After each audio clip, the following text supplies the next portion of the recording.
এই আমার বন্ধু শোনেন, ওযু করার সময় যদি একটা আমল করতে পারেন, আল্লাহ পাক রব্বুল আলামিন আপনার চেহারাটা নূরের মতো উজ্জ্বল করে দিবেন।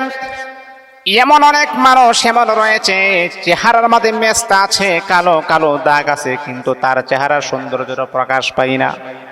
অনেক ক্রিম আপনি ব্যবহার করেন, তারপর আপনি উন্নতি লাভ করতে পারেন না। ও বন্ধু, আমি আপনাকে বলবো, ওযু করার সময় ওযুর পানিটা যখন আপনি হাতে নেওয়ার পরে যখন আপনি মুখের মাঝে দিবেন, মুখের মাঝে দেওয়ার আগে যদি দোয়াটা যদি আপনি একবার পড়তে পারেন, আল্লাহ পাক রব্বুল আলামিন আপনার চেহারাটা নূরের মতো আমার আল্লাহ উজ্জ্বল করে দিবেন।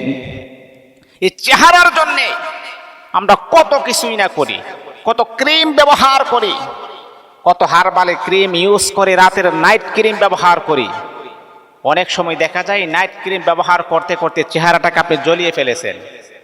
বিজ্ঞান মেডিকেল থিওরিতে তারা বলেছেন, এই যে নাইট ক্রিম যে ব্যবহার করা হয়, এমন হতে পারে স্কিন ক্যান্সার হওয়ার সম্ভাবনা রয়েছে। কিন্তু আমি আপনাকে বলবো, আপনার স্কিন ক্যান্সার হবে না, চেহারা সুন্দর হবে, নূরের মতো উজ্জ্বল হবে।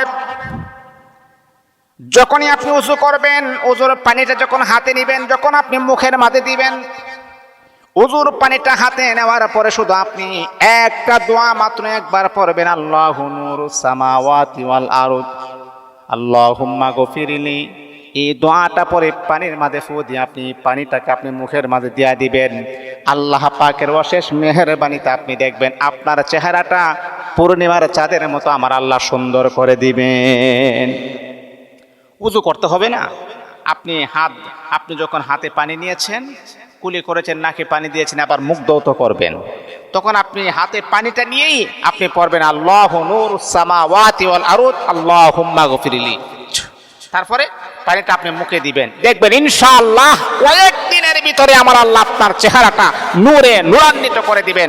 আপনার চেহারার ডিস্টেন্স, আপনার চেহারার পরিবর্তনটা আপনি নিজে স্বচক্ষে দেখতে পারবেন।